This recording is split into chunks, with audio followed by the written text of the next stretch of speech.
What's the current status on IFRS? How far India will be going it, and what implications it has on the Companies Act with the new law? We have with us Jayesh Bhai, who will deal with us on the topic. May I request Mitesh Majetia to introduce Jayesh Bhai. Thank you, Paras. I have been given pleasant task of introducing our last batsman, CA Jayesh Gandhi.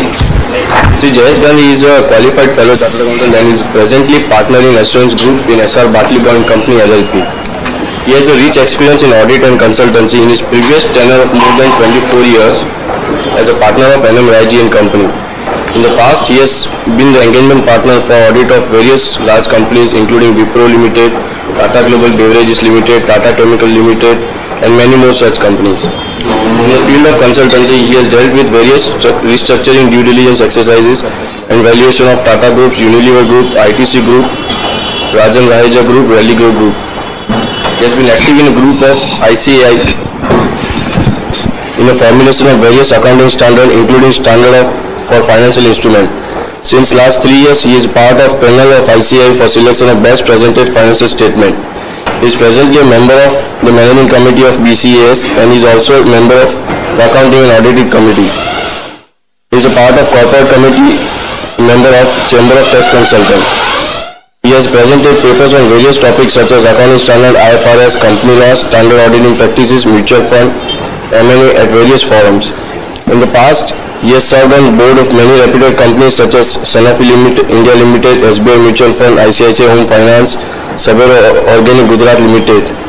With this introduction, now I request Chairman Sri Vipul Choksi to present a memento to Sri Jayesh Gandhi, the mark of our love and affection. I request Sri Jayesh Bhai to.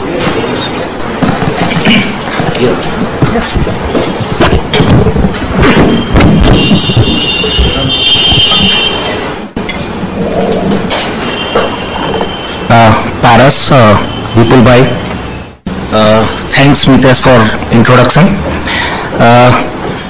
As Paras has said that today's topic is slightly odd, rather than a Companies Act, it needs to be dealt with that what will be the implication of those Companies Act in IFRS.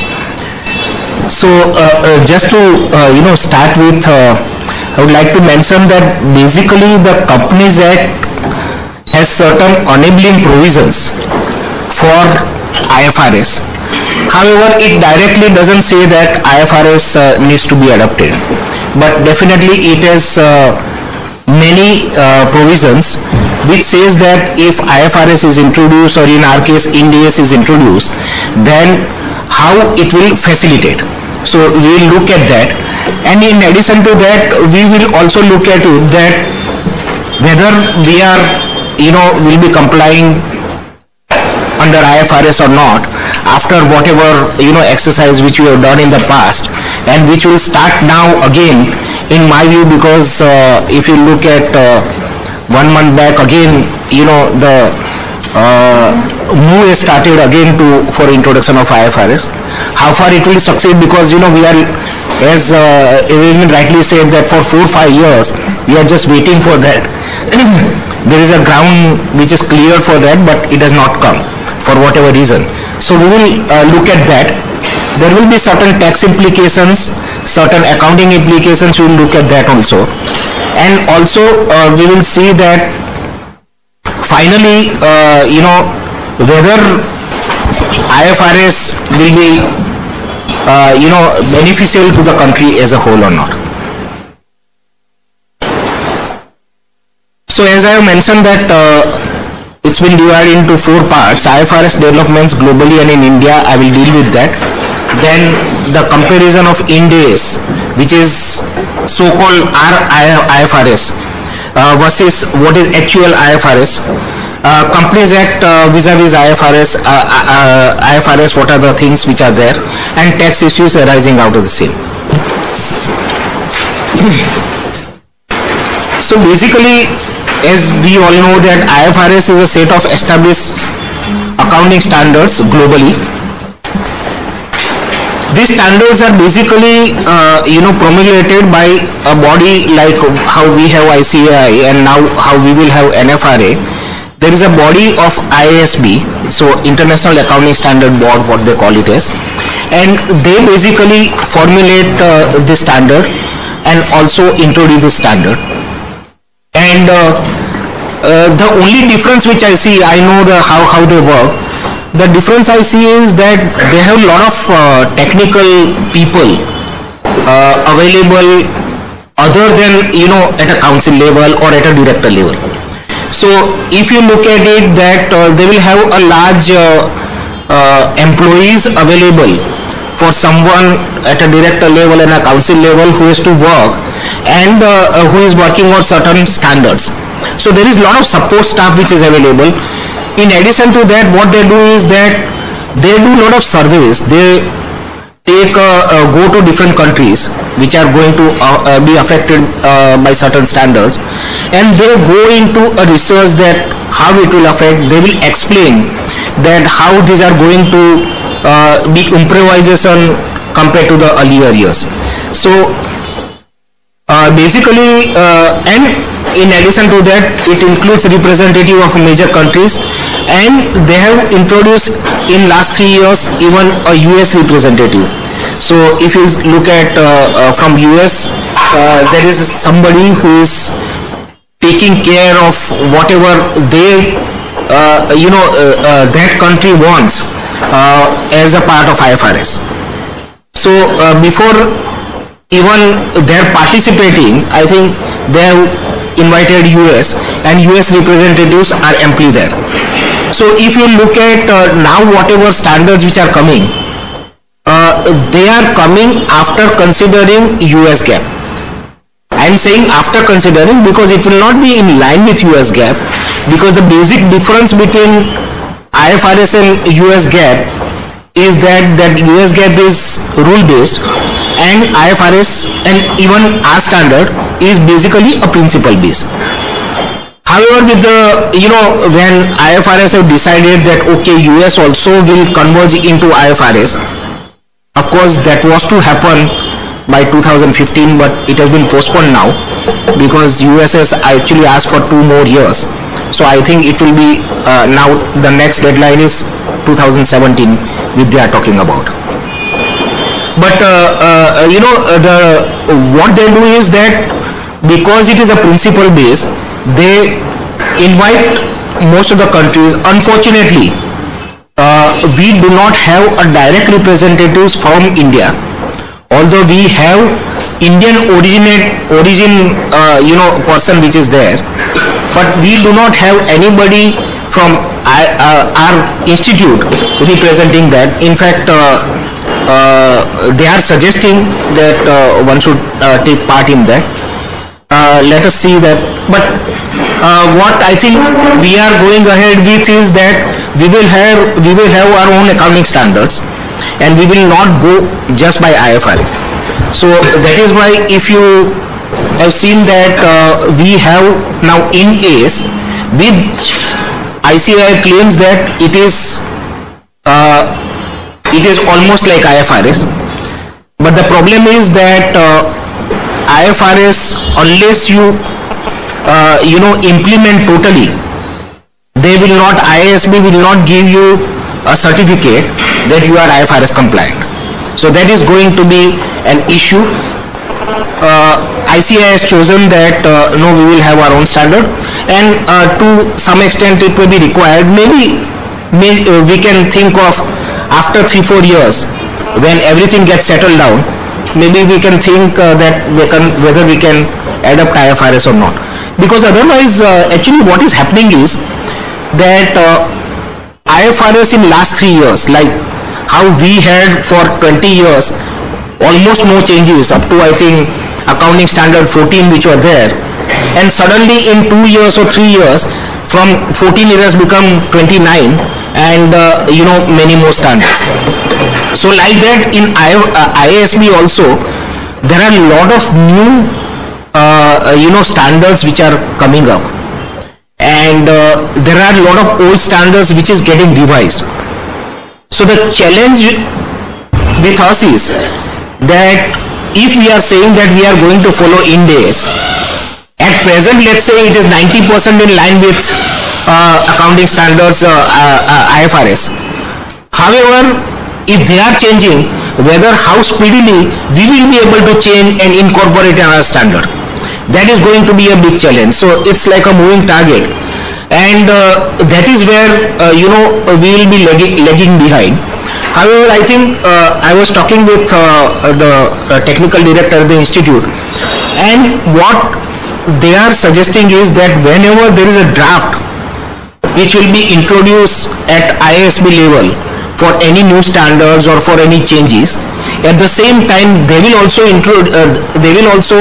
quickly introduce that in India, and will call for the comments and all that, and then we'll see that once there it has been introduced as a standard, within a short time that will be introduced here also. However, with the Companies Act coming, I think that's going to be another difficulty which will come, because the standard setting may remain with the institute, but finally promulgation of that standard or making it mandatory will not remain with the institute. There is a body which has been suggested called NFRA, and that NFRA basically will finally say that what standards will be applicable, whether any changes are required or not. Of course, they will be taking an advice or help of ICAI, but finally, so if there is a delay, because that is going to be a body like a court system and all that. So if, in my view, there will be a delay in introduction of those standards, although ICAI will clear, but there can be a delay for that. So that's going to be a big challenge. So coming back to IFRS, totally there are 41 standards at present, and 30 interpretations are there. Earlier standards were called IAS. Now all the new standards which are coming is called IFRS. It is just a name change, but they have started with a new series which is called IFRS 1 and so on. So they have come up to 14. Of course, certain things are at draft stage, but basically IAS are old, which is called International Accounting Standards, and IFRS is International Financial Reporting Standards.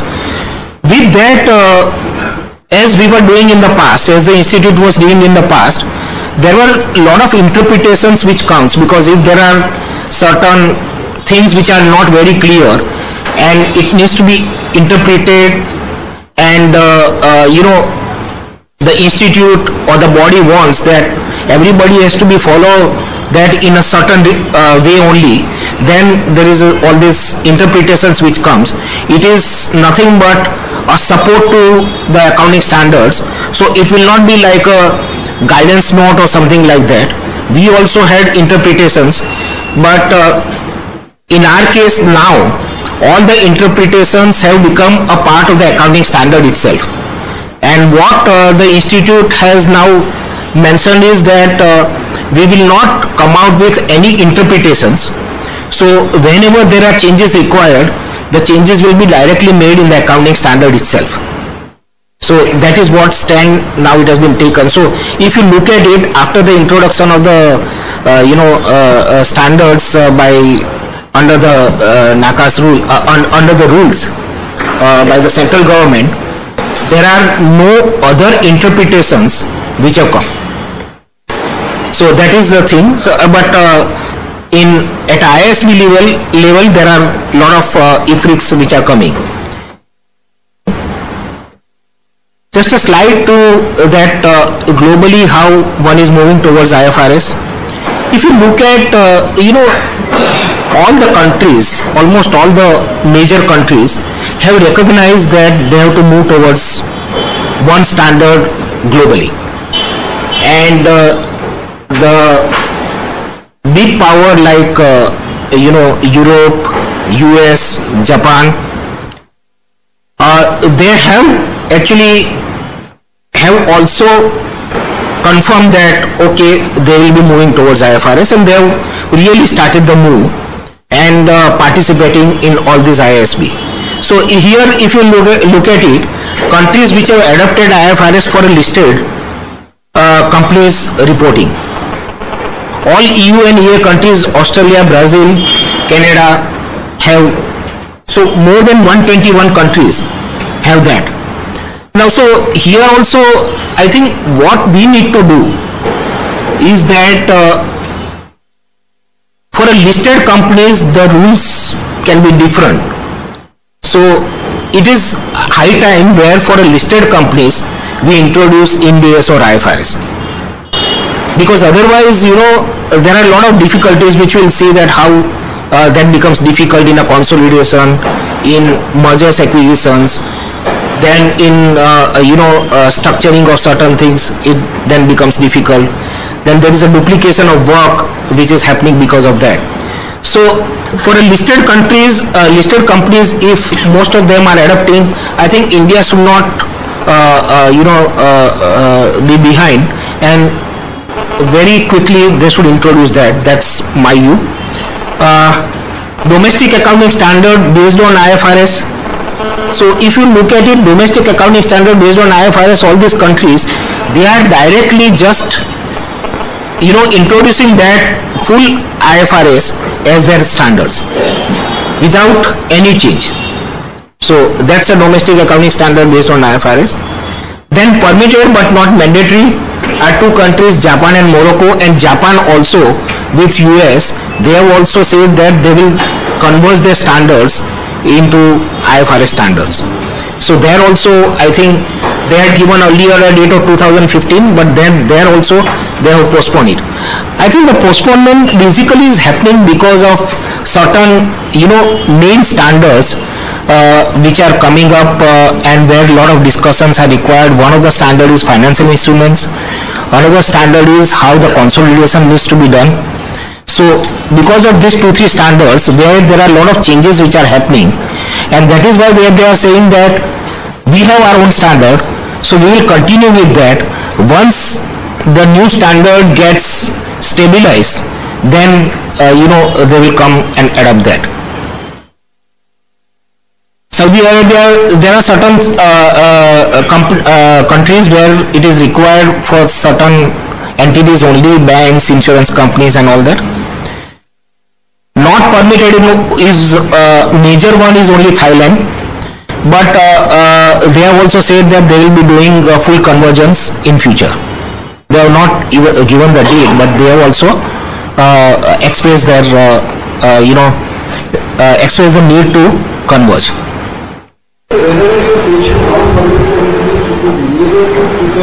Yes, yes. So here in India also today one can say that it is not permitted, because for filing with the local body, you cannot say that I will prepare my accounts on the basis of IFRS and I will file with MCA. That's not allowed. So it has to be in line with our Indian accounting standards. So it will be like that. So India also today is in a stage where it is not permitted.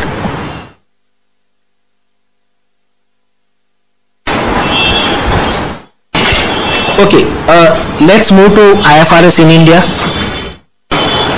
As mentioned here, IFRS started impacting Indian companies due to various reasons, and main reasons are, as I was mentioning, increasing interdependence of global businesses. If you look at it, many large corporates have their more than 50% of the revenue coming from their foreign subsidiaries. Look at Tata Motors. They are saying 70% of their revenue is coming from only two their main subsidiaries, foreign subsidiaries. Take case of Tata Steel, take case of Mahindra's, and most of the groups have started a thrust that okay, if major revenue is coming from outside country or outside India from their other subsidiaries, then they are immune to all this, what we call it as a foreign fluctuations and all that. So there is a thrust for many of the big groups that certain revenue should come from outside India.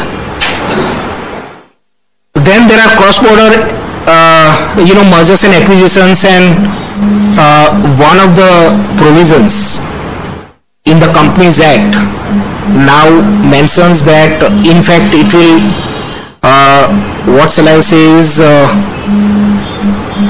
it will facilitate the cross-border mergers. At present, if you look at it, that if any foreign companies directly need to merge with the Indian company and vice versa, it becomes very difficult and in some cases not allowed. But now the Companies Act also has certain provisions by which says that mergers and acquisitions, so the standards on mergers also deal with the cross-border acquisitions, which is a good sign, because otherwise it was very difficult and then people were using different structure to have the same type of effect. So that is one thing which is there in the Companies Act, which is facilitating cross-border acquisitions and mergers. Business dealing with the global customers and vendors, many of the vendors, many times when you have to pitch for the large tenders, at that time you need to submit your financial statements, and then you are said that no, financial statements have to be in line with IFRS, so they have to do a lot of changes and then submit it. So that's to avoid that. If we are in line with IFRS, nothing like it.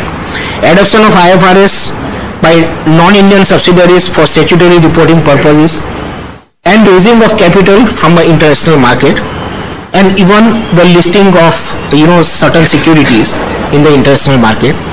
So if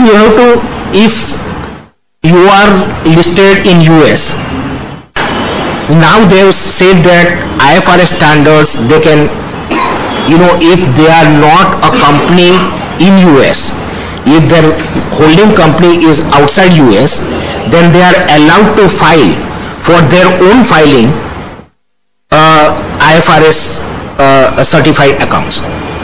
So that's a big change which has happened 4 years back. So now they are allowing that. And if we are complying with the IFRS, then nothing needs to be done, or otherwise, whoever is dealing with such type of companies, they know that it is almost like a audit, twice audit needs to be done. One as per the Indian GAAP, and then for IFRS, there are a lot of changes which are required, lot of records which needs to be kept, if not the full accounts. Lot of records need to be kept to, prepare the financial statements in that IFRS form. So India made a commitment towards alignment of Indian accounting standards sometimes in 2009 with G20, and that is how from 2009 really the move has started that we would like to come out with IFRS. And in 2010 the MCA itself has introduced this Ind AS, now they call it as Ind AS. So they are basically a converge standards. But one thing I think you have to remember is that we will require Indian standards also, and that has also been recognized by MCA, because MCA, when they introduce, they are saying that it will be done in a phased manner, the introduction of Ind AS. So when it will be done in phased manner, the other companies have to prepare their accounts what they are preparing now on the basis of the Indian accounting standards. So that will remain.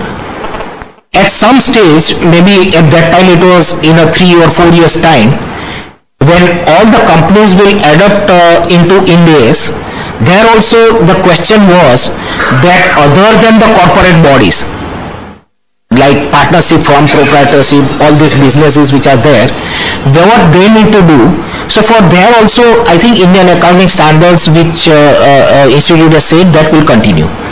So basically there will be 2 set of standards which will continue. However, for one particular entity, it will be only one type of standard which is required. So that is what Ind AS will be. And as you all know that what has happened is that because of various reasons, MCA has deferred the IFRS or Ind AS introduction. One of that was that new Companies Act is coming, and now from 1st April will be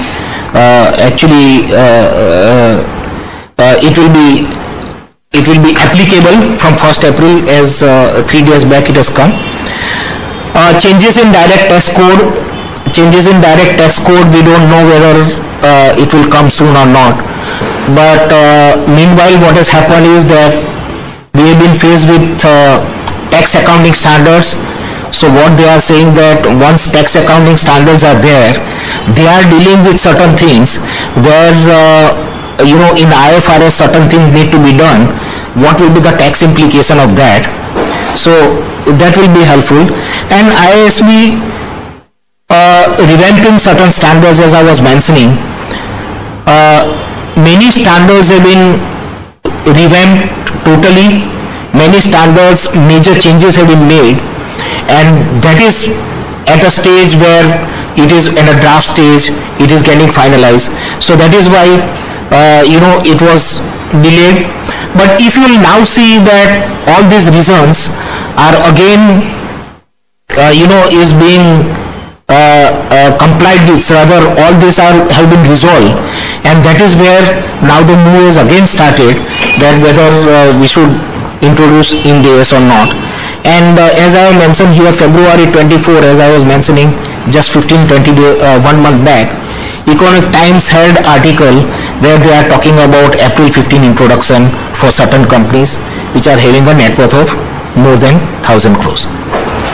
So I think very soon, in my view, the move will be there for Ind AS, at least for certain larger companies. So one is to be ready for the same. Yeah. We have been hearing about IFRS for last 5 years. A person like me, who is not a hardcore auditor, those really is so confusing. Because in the meantime, we find that accounting standards are being complicated, tax accounting standards are there, there is such a new body, there is an accounting standard board. The whole thing is so confusing and whatever presentation when there for teaching for conversion to IFRS. So why wasn't there real call for holding up this? You got various ways, 2012, then you got in the real game between the Indian accounting standard and IFRS, that was the gaps are not too large. Yeah, okay. I think here it is there. Actually, just to briefly deal with your question.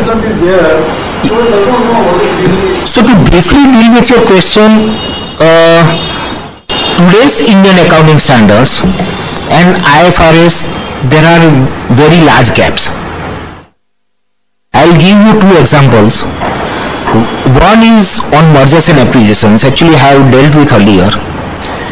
That when you merge certain companies or acquire certain companies, the way we deal with that in accounting, we deal as if that it is a merger, although it is an acquisition, and we go by AS 14, and that AS 14 standards is far different than the equivalent standard which is now IFRS 3. That is far different than what is today our standard which people are applying, which is AS 14. That is one. Second is that we have a lot of difficulties in accounting certain things because there is no standard for financial instruments. And in last 10 years, there are so many financial instruments which are newly floated. Previously, if you will say financial instruments, it will be like a ordinary shares, so what we call it as equity shares, preference shares, and there will be a date. But if you will see in last 10 years, there are so many new type of financial instruments, so unless you deal with that, the accounting is not done in a proper manner by many companies, and accounting is differently done by different companies. So with that, what is happening is that comparison gets vitiated. So I'll take an example that give an example that let's say a foreign currency contracts. If it is for a hedging, institute itself have come out with that it is not been dealt under AS 11. So if it has not been dealt under AS 11, it has not been dealt anywhere else. And the problem is that what type of accounting needs to be done then for that. So many companies, in fact, I have done some research work for the institute, and which is actually continuing. We are going to come out with some kind of guidance that till the standard comes, if that gets delayed, then what type of accounting needs to be done for such type of contracts like derivatives and all that. So if you and I had done a study because of that for various listed companies. The same item are dealt in 3 or 4 manners by different companies, and with a huge difference in a profitability. So that is why unless you will have a standard for that, we may be moving towards a disaster. So that is why I think it is required, and we then today cannot say that we are in compliance with IFRS. Now again, so that is why Ind AS. If you will deal with Ind AS, maybe you can say that to the extent of 80% you will be complying with that. And that is where I have dealt with certain carve-outs which are there with Ind AS. But as I was mentioning earlier also, that Ind AS today will be 80% compliant with 6 new standards which will be introduced by IASB, and if you don't keep a pace with that, then it will be only 60% compliant. So that is where is going to be a problem. So basically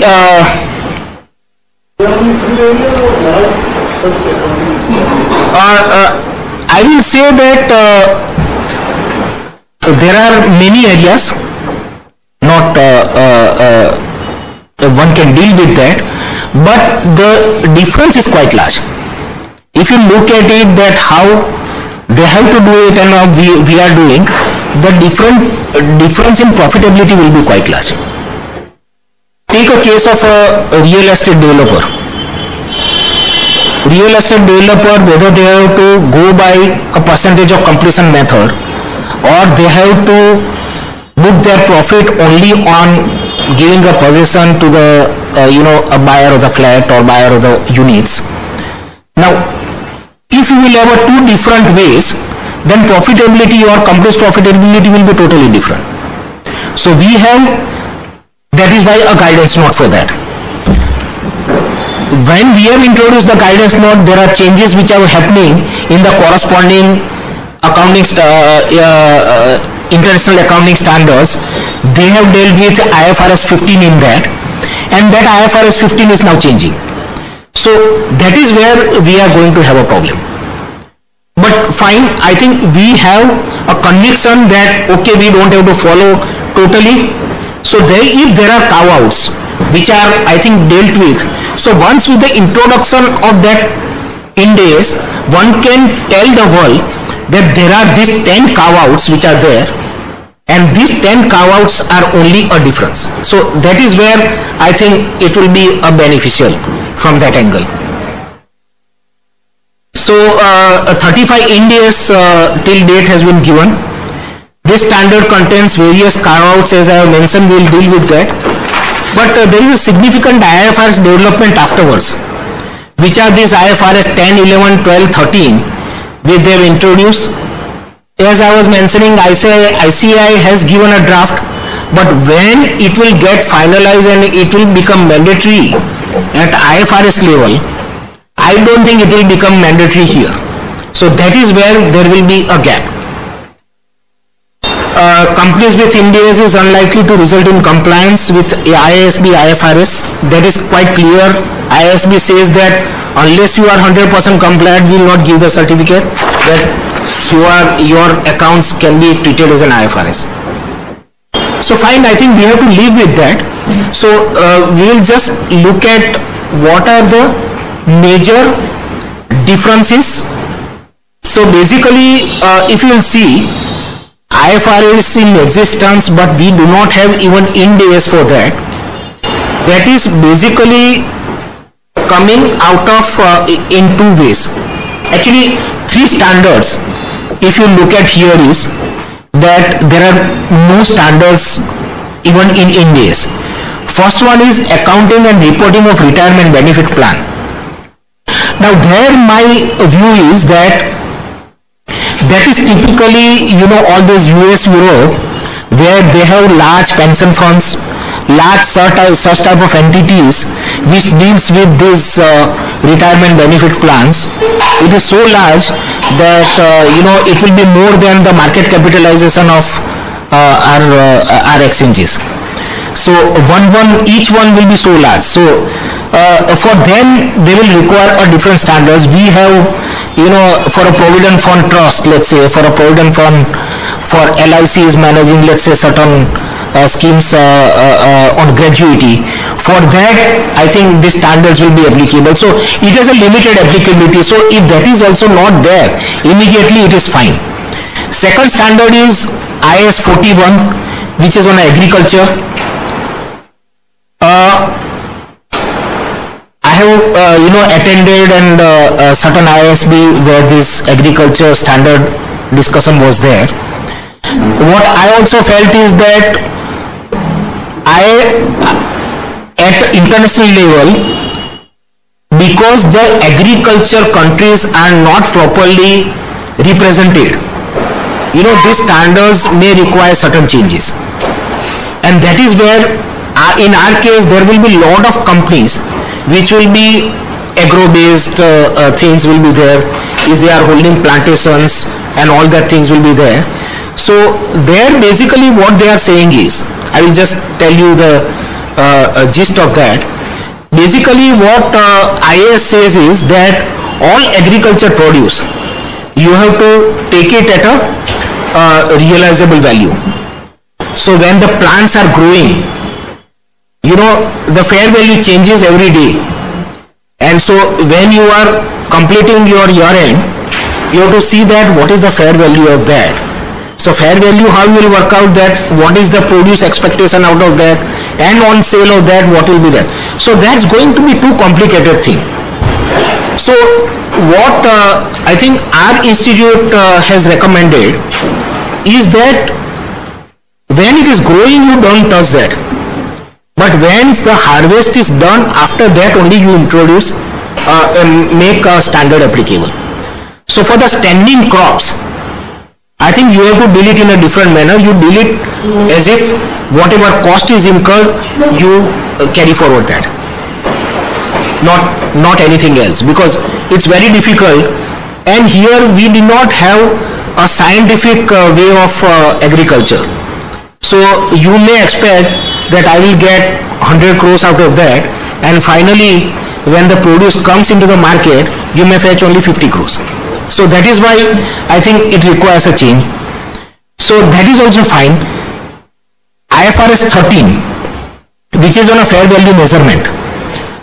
Now there is no standard for that, but there are a lot of fair value measurement which needs to be done as per Ind AS and IFRS.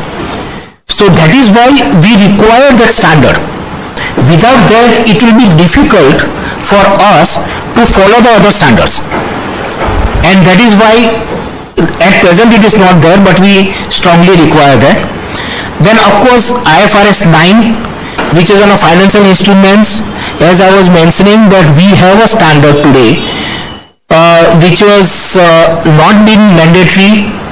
It was to be mandatory from 2012, but it has not yet become mandatory. So that is AS 30, 31 and 32. Those financial instrument standards, what has happened is that equivalent standards were there, which is IS 39 and 32 in IFRS structure. However, the major changes in that has been made, and they introduce a new consolidated standard IFRS 9. Now there are a lot of changes which are there. We need to deal with that. So if we will still introduce AS 30, 31, 32, there will be large differences between IFRS 9 standard and our India standard. However, my view is that we should introduce at least a standard on a financial instruments.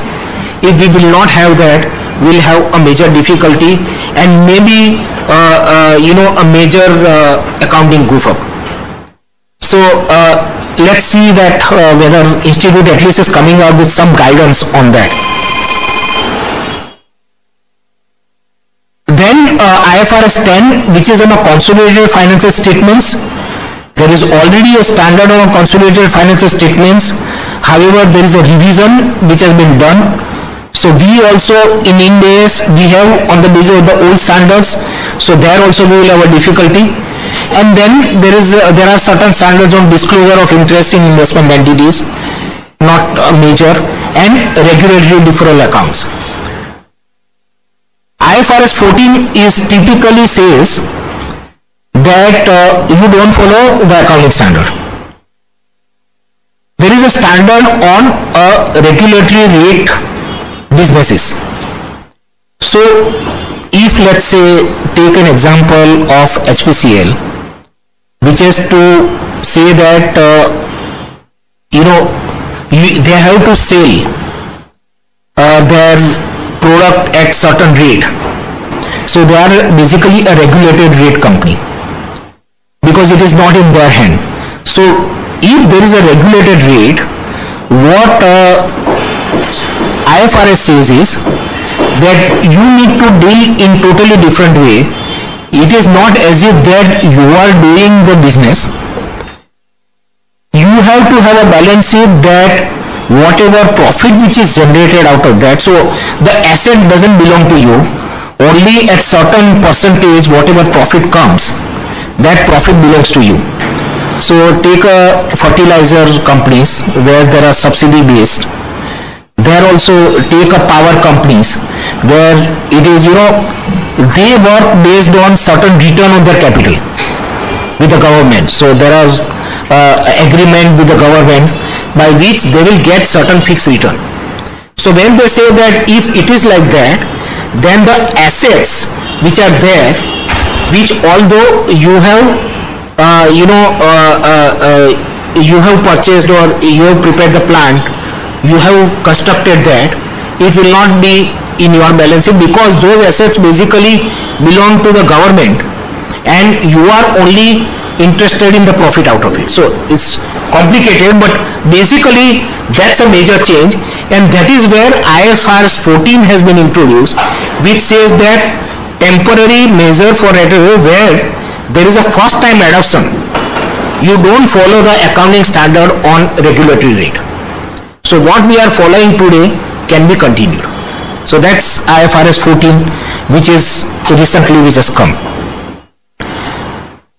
IFRIC not introduced in Ind AS is IFRIC 2, which has not been dealt with.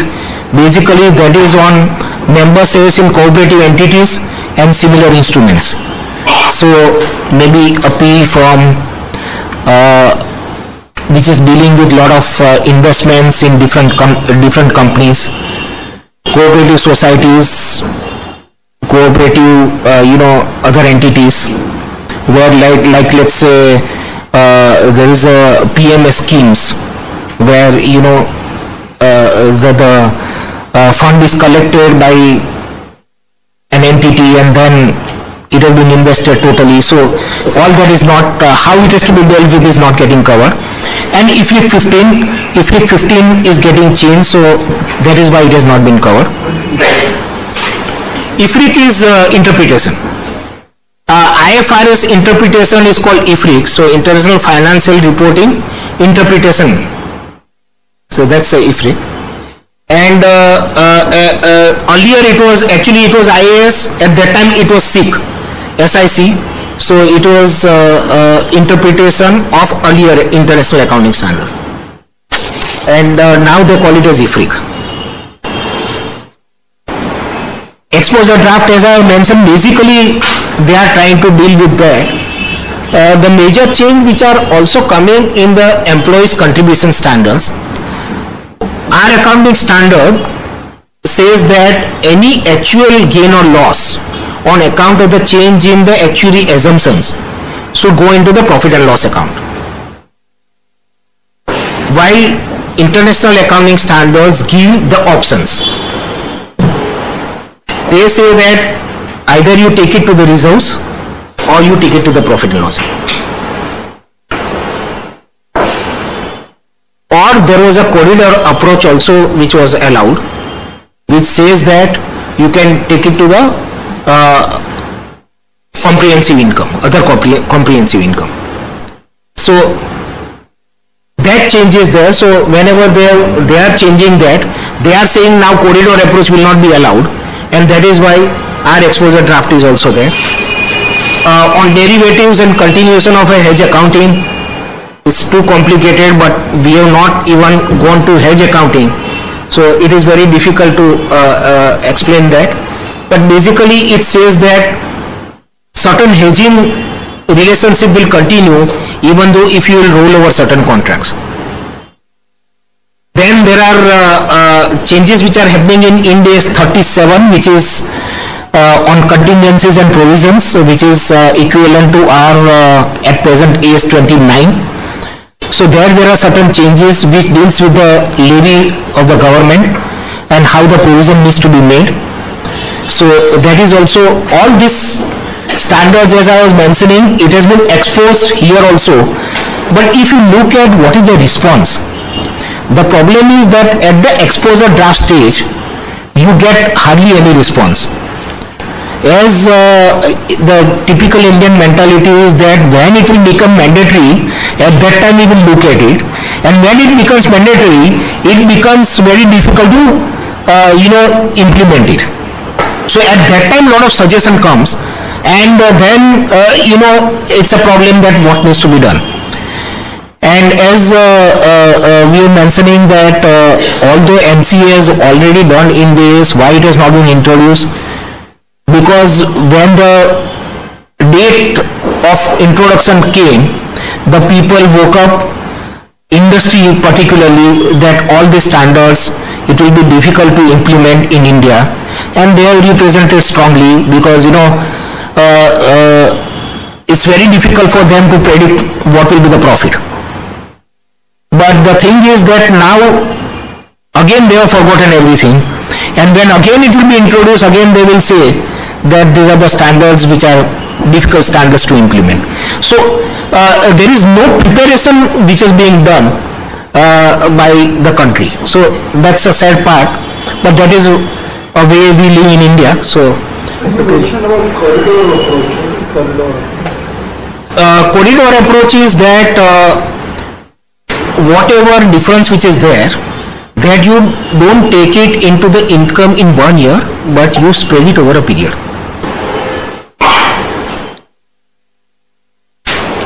Various accounting bodies are there other than our institute. There are Capital Accountants Association, every major city. They are not representing or they are not giving any feedback?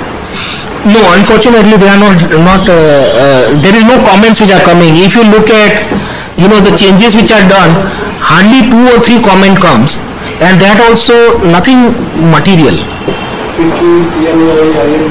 No, unfortunately comment doesn't come. So that's, it doesn't come, but it comes only afterwards. As I was mentioning, it comes later on, and they go to an MCA rather than coming to institute. So what they find is that it is easy to convince MCA because they will look at the industry. The institute is looking only at the typical theoretical accounting.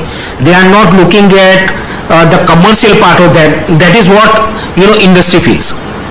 When the seminars and conferences are held by PII and SECI and associate, whether these issues are not highlighted? It's being highlighted, so there are some improvement, but I think improvement is not worth talking about. So there is some improvement which is there. Some comments are coming. RBI is quite active on financial instrument standards. So that's there. Okay, let's move to a deviation which are there from pure, which we call it as a carve-outs now. As I was mentioning, there is a deviation in the real estate development, whether percentage of completion method one needs to apply or not. So rightly, what I think our guidance note which is today, which is actually in line with IFRS 15 today, IFRIC 15. IFRIC 15 is going to get changed. So I am just saying that today it is in line with IFRIC 15, our guidance note, which basically says that you need to account on the basis of a percentage completion method only if there is a sale of that unit, and that sale of unit, risk and reward is transferred totally. If there is a doubt on transfer of a risk and reward, then you cannot book the revenue and profit. So our accounting guidance note is, I think, that way in line with IFRIC 15, which is fine. But now IFRIC 15 is getting changed, and now they are saying that in certain other cases also you need to apply only on a completion method.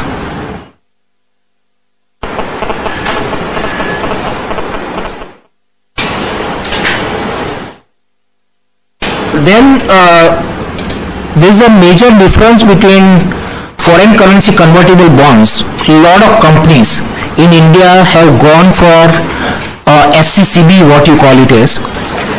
So basically, foreign currency convertible bonds is a hybrid instrument.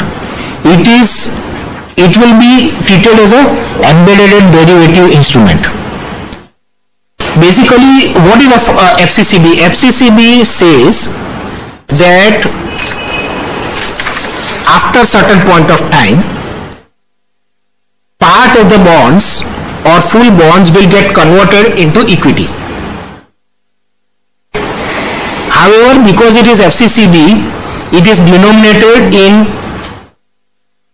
dollar or any other currency. So what happens is that when you deal with that,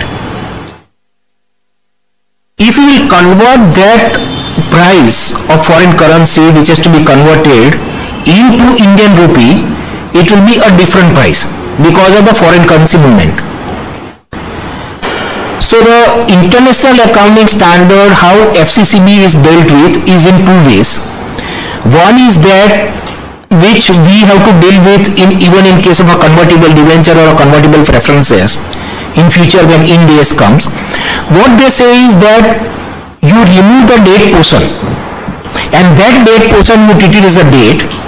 The balance one you treat it as an equity. Okay, and then accordingly you deal with that.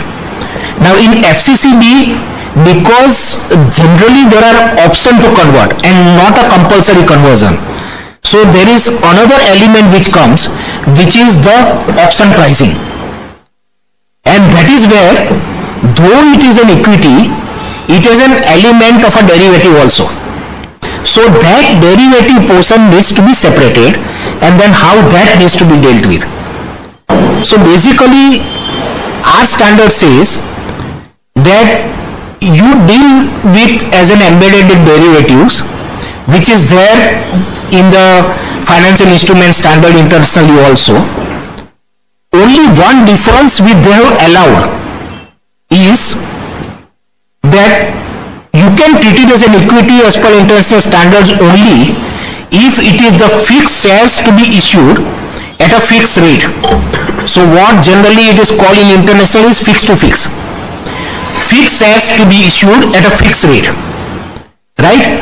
If there are number of shares to be issued is not defined, although rate is fixed, you cannot treat it as an equity. Other way around, the fixed shares needs to be issued, per instrument, but the rate is not decided, then also you cannot say that it is an equity instrument. But in FCCB, so there was an argument that because it will get converted, $10 will get converted into 50 shares, let's say, we don't know what will be the $10 at the time of conversion. What will be the rupee equivalent of $10 at the time of conversion. And that is why it is not a fixed to fix in Indian rupee. And that is why you cannot treat it as an equity. And that is where our Carvat allows that if even in a foreign currency term it is fixed, it can be treated as an equity. So there will be implication of that, how you will deal with the exchange difference, which will arise on the day when FCCBs are issued and on the day when it gets converted. So there will be, there is a guidance for that. Other interest companies like Visa. Right. Sure. Then on employees benefit, I think we have dealt with earlier also. There is a there is only one change on that actual gain or losses. There is another one which is a smaller one, is that what yield you need to apply when you discount what is the future future obligation. So it says that here only government bonds, not a corporate bonds. In this employee benefits, the rate of interest plays a big role. Right. Estimating the liability. And like exchange rate, the interest rates are changing. The interest rate is every in abroad, interest rate. So that is why what has been allowed internationally is that you can treat this difference which arises on account of this exchange, on account of the interest rate, that is actual gain or loss. So that you can take it to the reserves. So that's a difference. Yeah. Sir, that financial you mentioned that classification into debt or equity, classified as debt, treated as financial liability the way we have it under the Right. That classification. You will mostly have an amortization and then it will be interest charge. So you have to work out the yield, and on that basis you have to take the charge.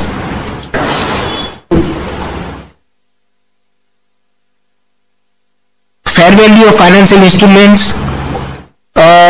Here it's interesting that what IFRS says is that if you have a liability, so if you have, let's say, issued your debentures, and because of your credit rating going down,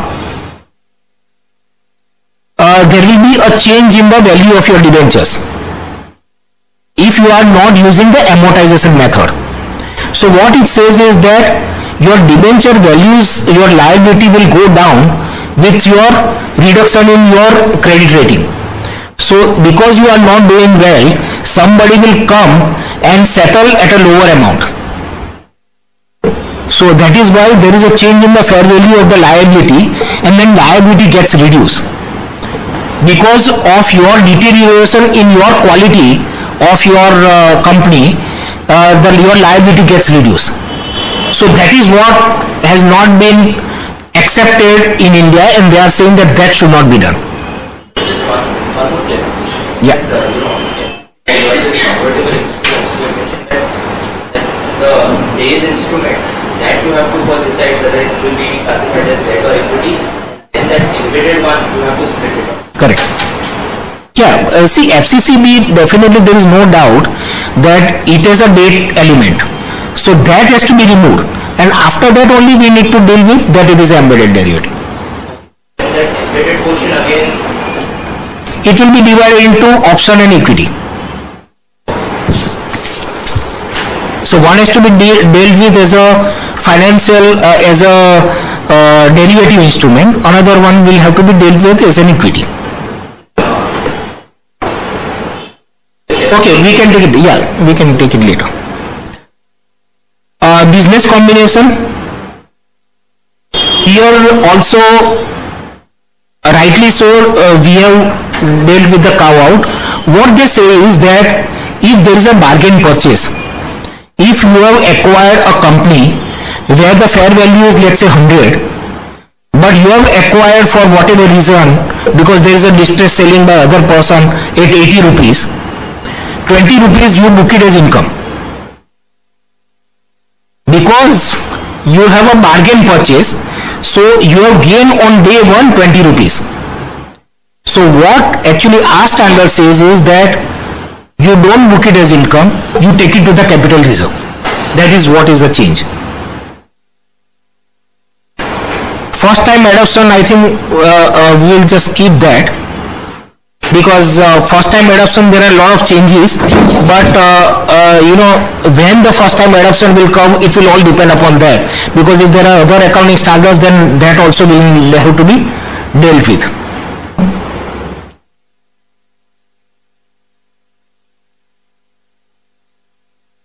So only one thing is that when first time we will adopt, there will be a major change in the fixed assets. So what basically the international accounting standard says is that fixed asset also you need to reevaluate on the basis that if you would have followed IFRS at that point of time, what would have been the value today.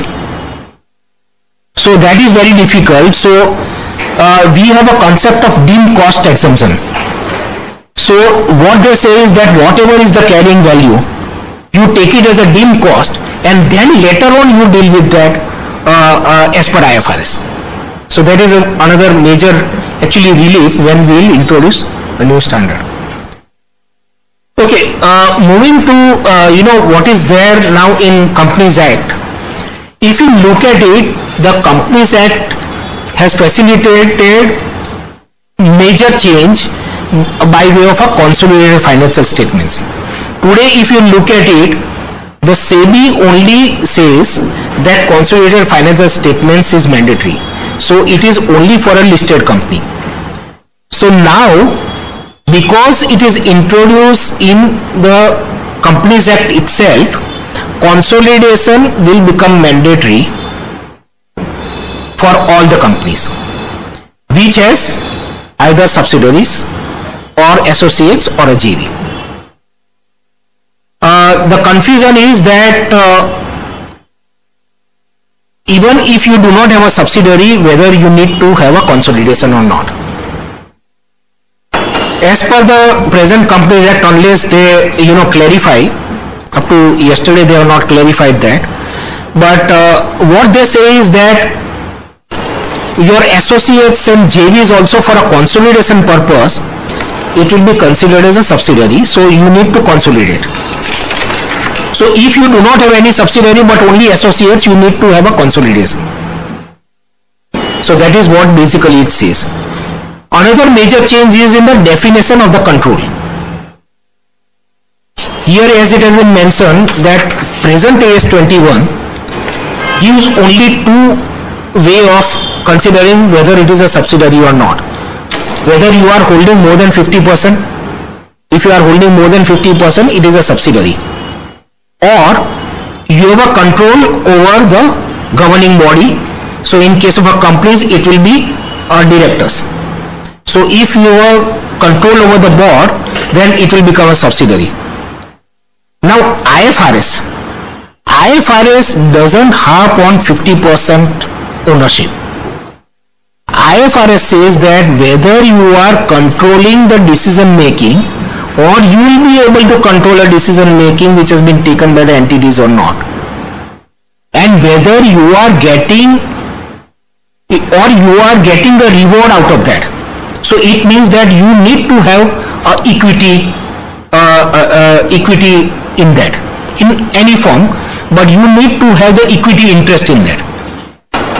So that is what basically it says. Now if you come out, now look at the Companies Act. The Companies Act definition says, which is there as a third bullet, right to appoint majority directors. So that is fine. If you have a right to appoint, there is no problem on that. Control over management policy or decisions. That is also not in line with today's our accounting standards, but it will become in line with IFRS.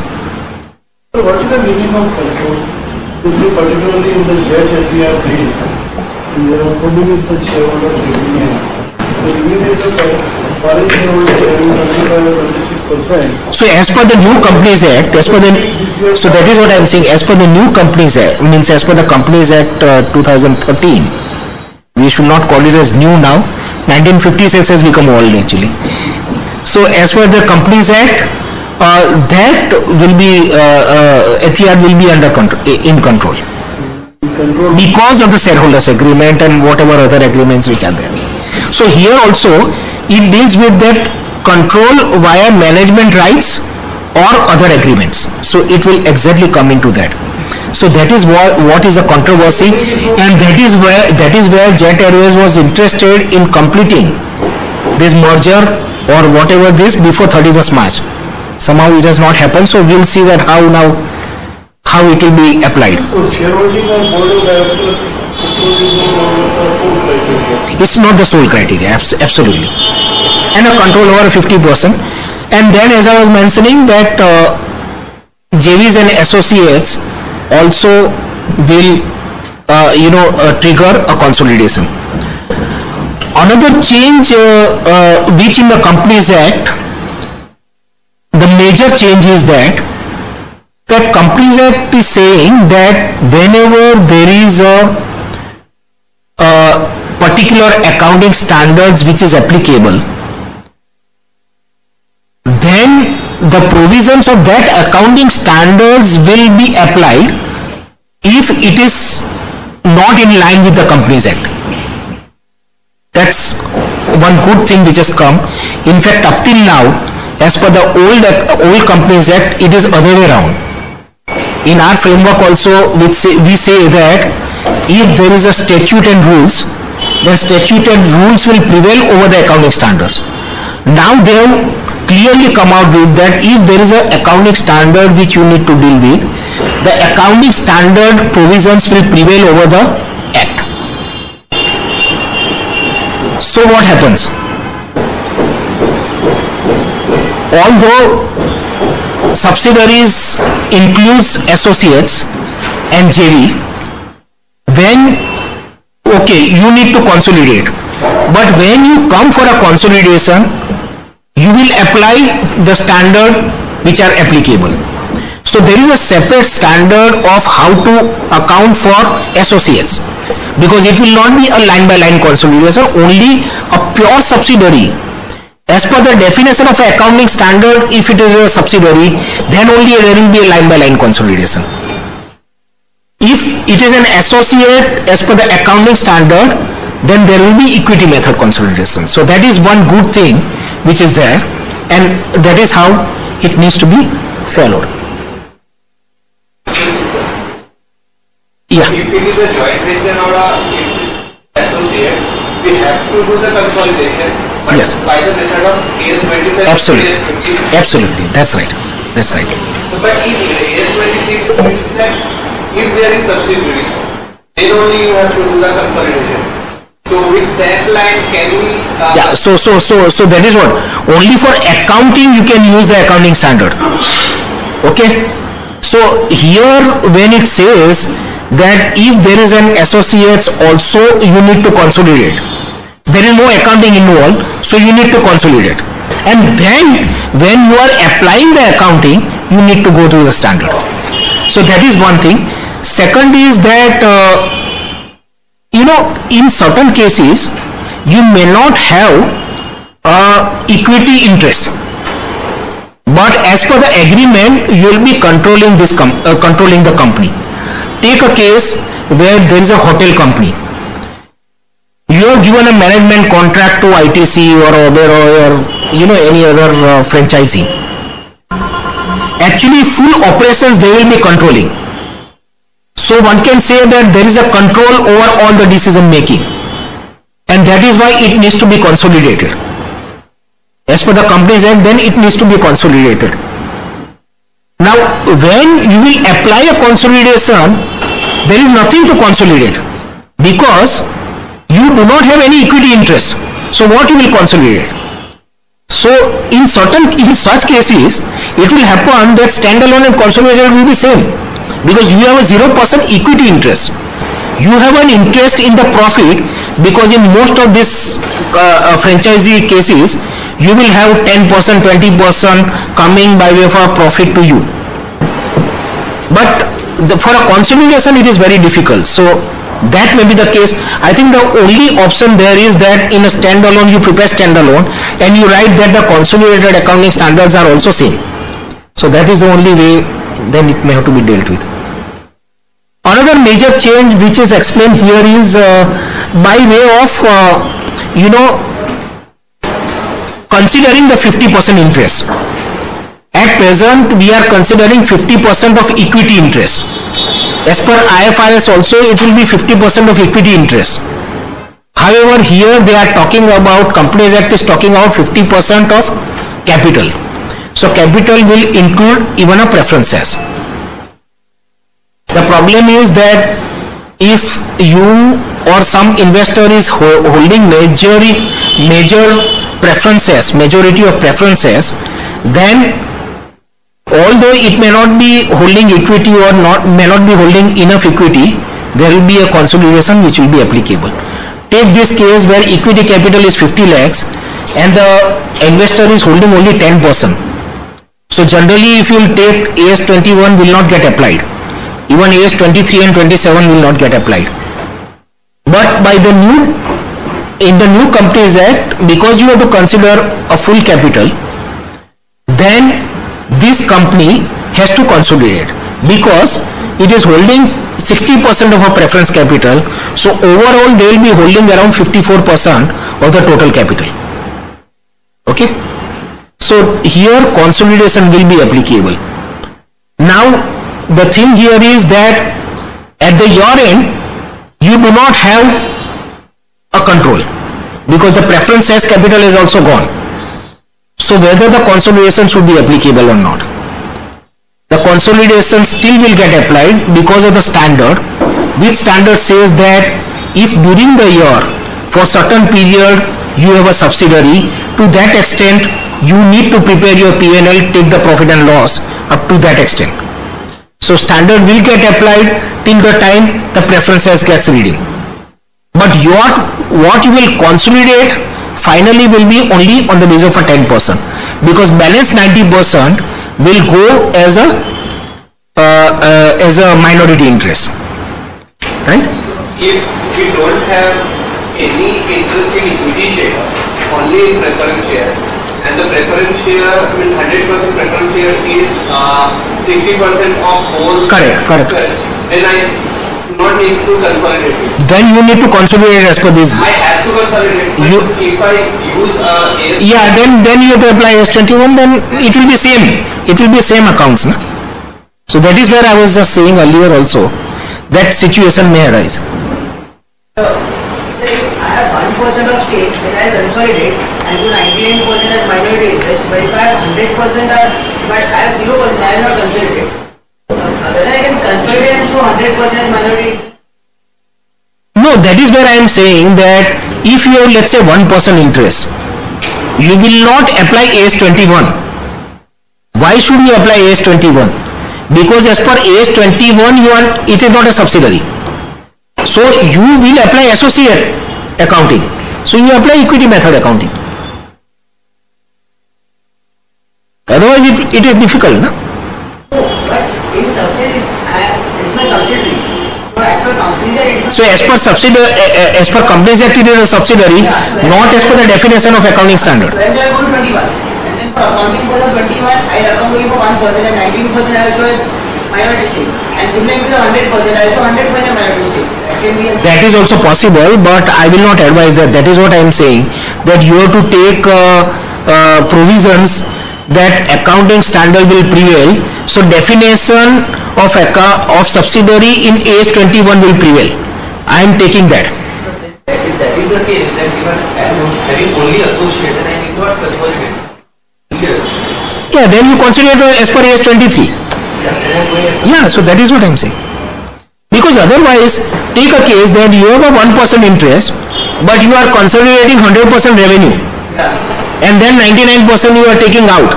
So unnecessarily you are just showing a different picture. So that is avoidable.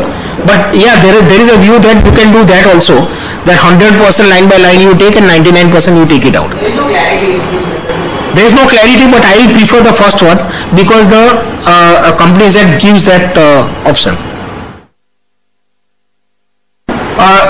Another thing is that there will be a change where, you know, what we have find is that certain notes are not dealt with in the consolidated financial statements, but now Companies Act says that it has to be in same form and manner. So whatever in a separate financial statements, in whatever you are disclosing, whatever disclosure as per the accounting standard which is required, the same thing needs to be disclosed in the even the consolidation. I'll tell you, a lot of people were taking a shortcuts mainly in case of a AS15, because if you look at in AS15 employees benefit, you require a lot of disclosures. So in a consolidation, a lot of people were not disclosing, but now that disclosure will become necessary. In case of AS15, if I have a group company and everyone has done their actuarial, so should I have to show it all the actuarial valuation, or should I club it in one actuarial valuation? Actually, if you have a smaller companies, then I think you should club it. And then if you have a different assumptions applied, let's say, you can give a range, because there is, but if it is a large subsidiary, I think it is better to consider it separately. So whatever is given, because you know, a lot of things will get changed. But in a smaller thing, I think you can just combine it. And most of the people today are combining, whoever is disclosing. Associate definition also, the one change which is there is that when Ind AS and IFRS will come, there is a rebuttable proposition. If you are holding more than 20%, but if you can demonstrate that you are not participating in the decision making of that company, then in that case it will not be treated as an associate, which today you go just by a 20% holding and a significant influence.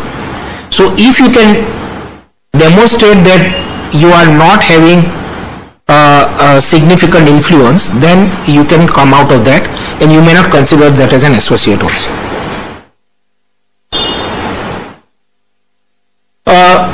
A slide on reopening and revision of financial statements. There is a provision in IFRS.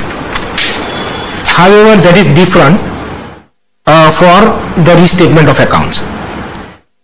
Here it has been dealt in two manners, that there is a mandatory revision which will be told to be done by regulator. So here it is a tribunal, because somebody has complained and it has been proved, let's say, by a body that the accounts were wrongly prepared, you will be forced to revise your accounts.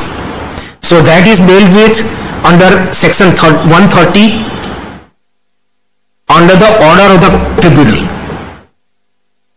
Second one is that even a voluntary revision is possible under section 131, where the voluntary revision is possible. However, you need to take approval of the tribunal. You need to go to the tribunal and say that I had prepared a wrong accounts and that is why I am voluntarily revising my earlier accounts. Now that is different than what is contemplated in IFRS. IFRS and our Ind AS basically says that if you are applying any retrospective application of any accounting policy, then you need to compulsorily, mandatorily revise your earlier accounts which you are giving by way of a previous year. Also, you need to, if you have done an error, a major error, then you need to give the impact of that in earlier years. So that's what they call it as a revision, which is different than the revision which has been contemplated in the Companies Act. Okay, the problem will be when when Ind AS will come, whether you will be able to do this restatement, because there is no provision in the Companies Act to do such type of restatement. So then every time whether you will go to the tribunal and ask for the revision or not, just to comply with Ind AS. So I think there will be clarity which will be required for that. Another major change which is coming up is in fixed assets and depreciation. Companies Act provides the fixed asset to be taken on the basis of the componentization of the assets. It means that your major plant or major asset can be divided into a different component, and each different component you treat it as a separate asset. So what will be the implication? If you will treat each as a separate asset, there can be a useful life of each that component will be different, and on that basis you do your depreciation. When you replace that component, on that basis you apply your accounting standard AS 10, right? So that's another major change which is coming. However, one thing which is which also is going to change once Ind AS will get introduced, and which has been provided in the Companies Act, you have to keep that in mind. At present, all the companies, if Ind AS is not introduced, let's say from in the current year, all the companies need to provide depreciation on the basis of Schedule 2, which is different, totally different than the Schedule 14, which is at present, which is there. The rate of depreciation in Schedule 14 are not at all in line with what is provided in Schedule 2. Schedule 2 first of all provides only a useful life. It doesn't provide the depreciation rate. So what will be the impact of that? The impact of that is that under Schedule 14 it is assumed that your residual value at the end of the life will be 5%. Here you will be able to assume that your residual value at the end of the useful life of that asset can be 10%, 15% or 5%, 2%, whatever. So that you have to estimate, and on that basis only on the balance you have to provide a depreciation. But the depreciation rate will be higher because the useful life which has been there in Schedule 2 is much different, much lower than the rate which has been given. So you have to be ready that your depreciation charge in some cases will become double. So you have to keep that in mind. Sir, it will be for next year or for quarterly 2014? It will be from 1st April 2014 now it will get applied. Next accounting year? Yeah, because Companies Act is getting will be applicable from 1st April 2014.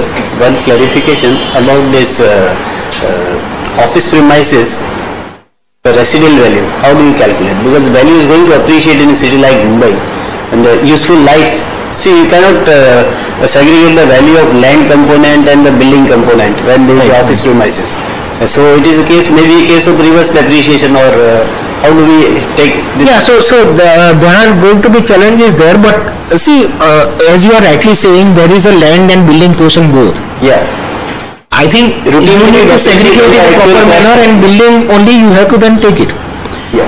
But the structure also you need to see that, because if there is a cooperative here in Bombay at least, there is a structure of cooperative societies. Yeah. So you are the owner of the land or not, that itself is a doubtful. Yeah. So you need to look at from that angle. But yes, as you are rightly saying that, but building will get depreciated. So we need to make two components of that. Wherever it is possible. Wherever it is FSI component is there and legally possible. Like in South, there is you are the landowner also. Two parts. There are two parts. So there you will be able to do that. But the thing is that if you will start doing that, you need to keep in mind in income tax also it will be treated in a similar manner. Yeah, this is yeah. So, So, so it's not that. not gone to the official's mind. Yeah. Okay, this is a reality actually. But Correct. So when you are doing yourself, Yeah. I think you need to look at it, because you will not be allowed depreciation otherwise on that with post. this new schedule 14 coming into place, so new schedule 3 coming into place, the depreciation schedule 2. Yeah. So how do we deal with this particular thing? No, so you can say that I am today what I am interested in is occupying the space. So I am treating most of that as a building. So you are taking as a building which you are today doing it. Yeah. So I think it is better to take that view. But that is what I am saying, that once Ind AS comes, so what it says is that the Companies Act says that certain companies, when Ind AS will be applicable, at that time they don't have to follow Schedule 2. So again there will be a change at that point of time which will come. But it will be then in line with IFRS.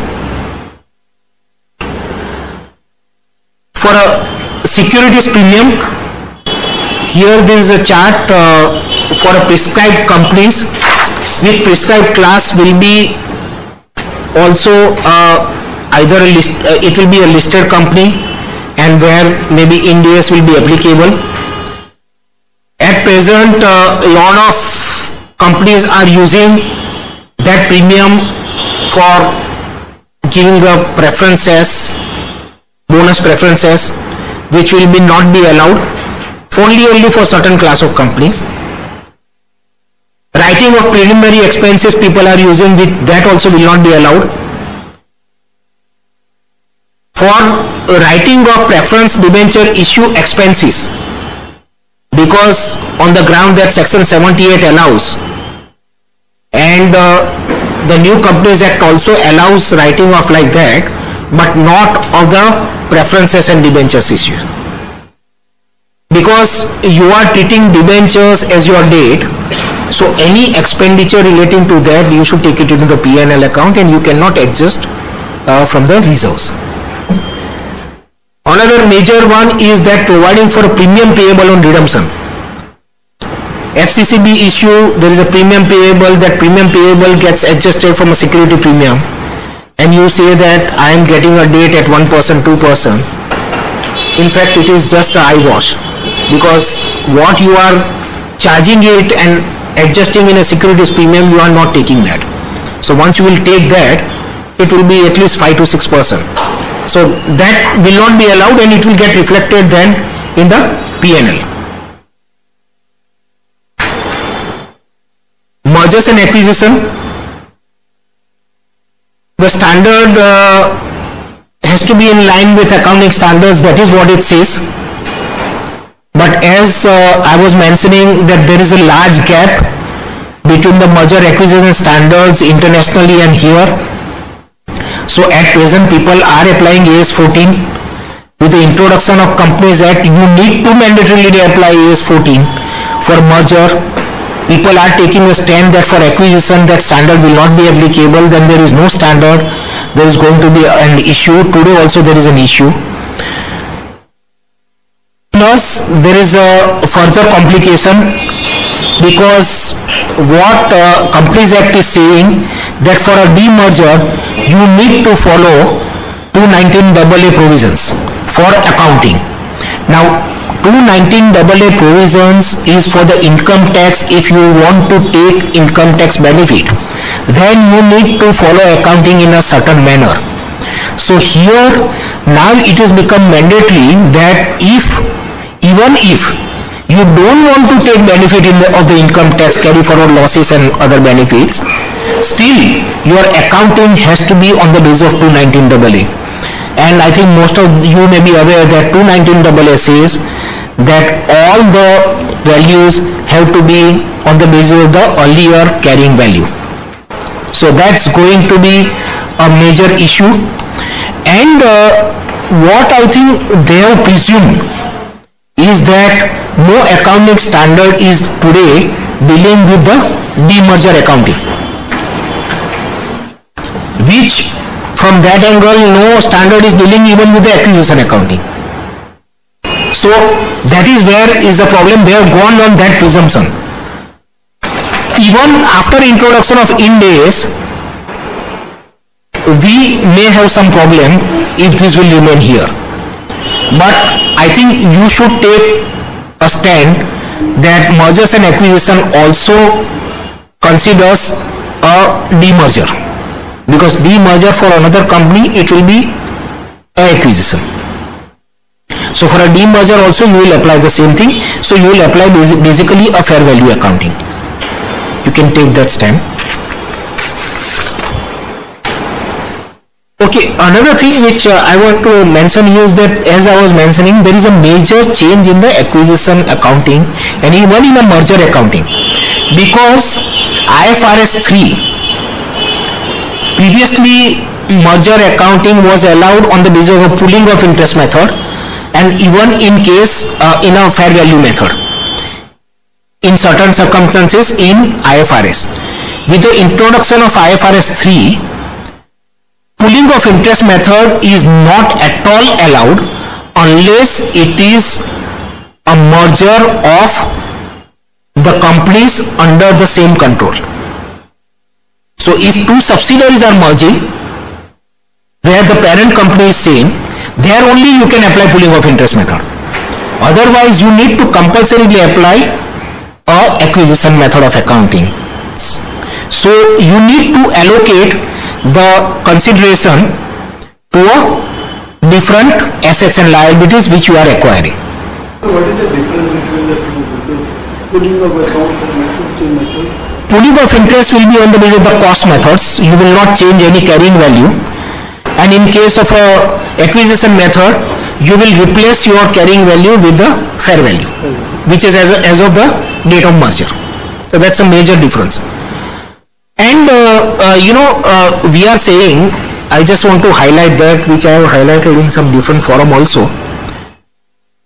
Today we are saying that goodwill on consolidation which arises because you are acquiring certain companies. So when goodwill on consolidation arises, you say that I am following, because their goodwill on consolidation is not dealt with by any of our standards. Okay? It's not a goodwill, but it is a goodwill which arises only on consolidation. Let's take a case where there is a net worth of 1,000 and you are acquiring that company at 10,000 rupees. So what basically our consolidation standard says is that 1,000 rupees will be shown as an asset and 9,000 rupees will be shown as a goodwill on consolidation. Okay? Then the industry and the company argues that I am now following the international accounting standards which says that goodwill on consolidation is not required to be amortized. So I will only test it for impairment. So most of the companies, including the larger companies, it will be worth studying that for certain companies goodwill on consolidation becomes 40 to 50% of the total asset of consolidated asset. So that particular thing is not getting amortized. The idea is that if you have paid something, then it should get amortized. That implication is there in international standards because there you are applying a fair value method of accounting. So what will remain as a goodwill will be only a minuscule amount of the total consideration which you are paying. And that smaller portion you are saying that I am not dealing and not doing a amortization. So take an example. Consideration is 1 lakh. In Indian GAAP, what you will do is that the asset value which is 50,000, which is the carrying value, you will take it at that, don't change that. Liability is 10,000, so totally 40,000 is coming in your books as asset and liability. And goodwill on consolidation becomes 60,000. So 60% of the consideration paid is a goodwill. And there is no amortization and only subject to impairment. In IFRS, what it says is that asset, you take it at fair value. So it will be a major revision which will happen. Another thing is that it also allows the intangible assets to get recognized. at the time of merger. So if there are intangible assets like a customer contracts, like brand, all that you are taking which was not there in the previous balance sheet, that also you will account. So what will remain, as I have mentioned here by way of an example, is only 10%. So what then you are doing is only 10% of the value you are not amortizing, balance will go for amortization. While in our case 60% remains. So that is like a time bomb, because you know what will happen is that 60,000 at some point of time it will go for an impairment, and at that point of time you will totally suddenly impair 50,000 rupees. So in a way it is not right. So, and that is why you require IFRS to deal with that. IFRS goes further and say that okay, you have taken fair value, goodwill comes, whatever remaining goodwill comes, that also you test it further, identify a different asset for allocating that goodwill portion which will remain also, and finally if you will not be able to identify any other asset, then only you take it to goodwill. So it is generally, I have not seen in a larger acquisition more than 5 to 10% going as a goodwill, but in India I have seen 90% going as a goodwill. So that's a difference which is coming. Accounting for financial instruments, as I was mentioning, we have dealt with that unless you introduce 30, 31, 32, at least you will not be saying that you are complying with the international accounting standards, and those standards are complicated. People will take time to understand and implement that. Of course, as I was mentioning that there is another standard which has already come, IFRS 9. It will be mandatory internationally from 2016 or 17. So there is a time period which is available, but by that time we have to understand AS 3031 and then we have to introduce another standard is going to be a difficult thing. But at least we need to then deal with at least AS 3031 if we have to be in line with that. That's a major change which is there.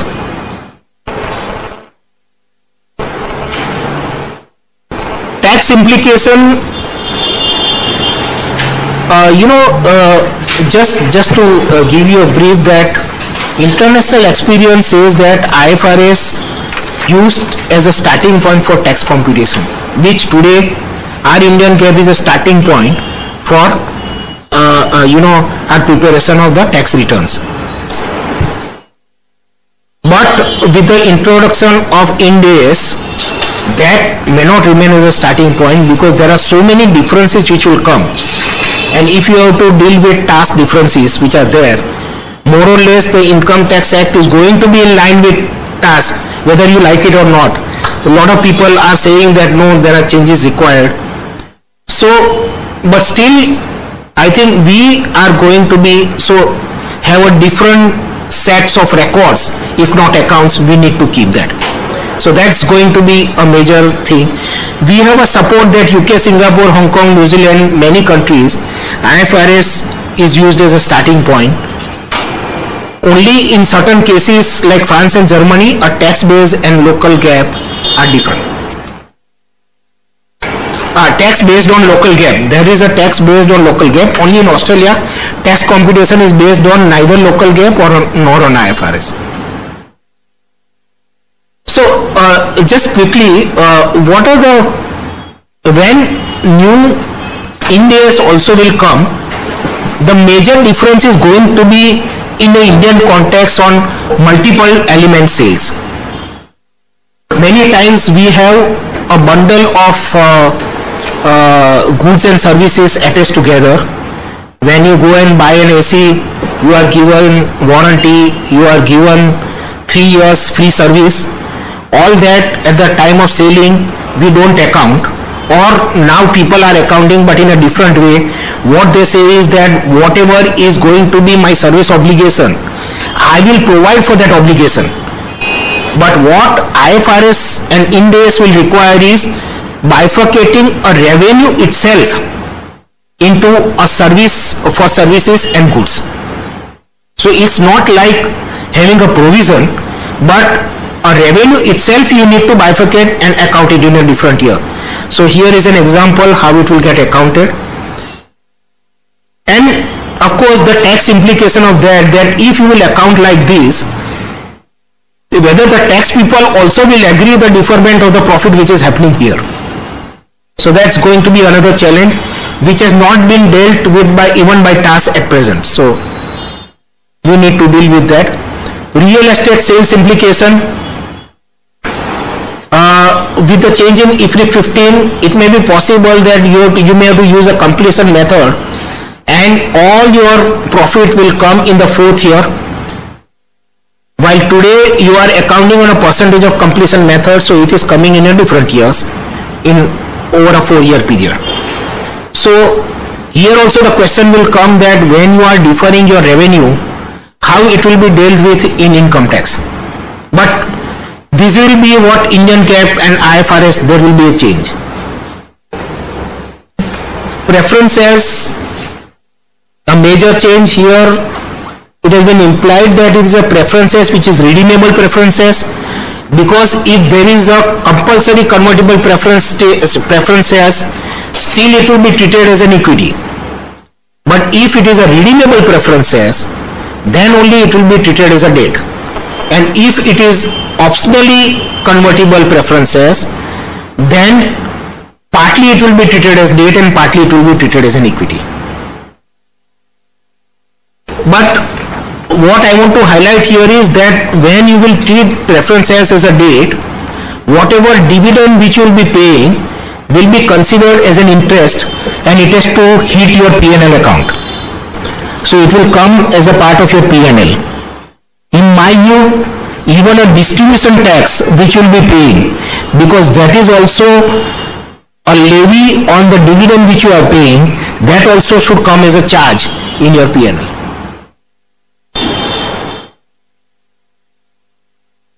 Financial guarantees, there is a major change in financial guarantees. I just want to highlight one point here is that even if you are giving a financial guarantee for your subsidiary, what IFRS says is that you need to account that as your income, although no money is going to come to you. Okay? How you will account that? So what basically IFRS says is that you increase your investment carrying value in your subsidiary and account the liability or the credit you accounted as income, and that if you are given a guarantee for 3 years, then you account it as an income over a 3-year period. So that is what is being highlighted here. Functional currency, there is what will be allowed today is that we cannot have only Indian rupee as our functional currency. So we are not allowed to use a different functional currency. With the introduction of IFRS, you can say that I will use, because I am an export company, I am in a SIPS, I will consider my thing as a functional currency as a dollar or a yen or whatever they are exporting, and I will prepare my accounts on that basis and then convert into a rupee term. So what will be the implication is that exchange difference which arises on your net incremental value, that will go at an average rate and not at the closing rate, right? So if here average rate of USD is 40 and year-end rate is 45, that difference of 5 rupees is going as a part of a P&L in case Indian rupee is a functional currency. If dollar is a functional currency, 100 rupees will not come into P&L, right?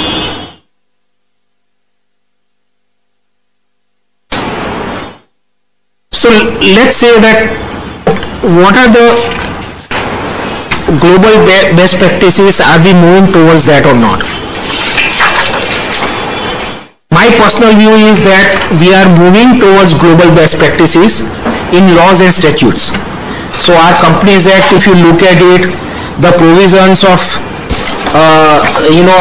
a change of directors, so rotation of directors, rotation of auditors, NFRA, separate body, accounting standards will be promulgated by them, even auditing standards will be promulgated by them. They can take action on any chartered accountants.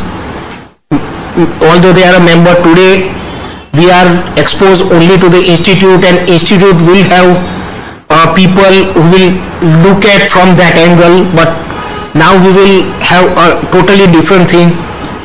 Lot of things coming on a related party transactions, disclosures, all these things will be CS. We have laws and statutes. The problem is going to be whether we will be able to implement it in a way which is required in the laws. The problem in India is that the laws may be good, but if implementation is not proper, then there is going to be a major difficulty. So I am tending towards no. Let us see that whether there is a change on account of that. So we also in India, we don't go by spirit of the law. We try and work out a paper, a theoretical paperwork and all that. We will say that okay, we are complying with the law. I think that mindset requires certain change. Unless because IFRS, if you'll say, it will mainly deals over substance over form. So when you have to deal with substance over form, you will be going by intentions and all that. And if your corporate governance is not proper, it is very difficult then to implement IFRS. And even in the Companies Act, only in the Companies Act what is happening is that now the penalties are becoming so larger that people will take the laws seriously. However, there are people who can deal in a different way for when there are penalties which and all that comes. So we need to see how it will be effective.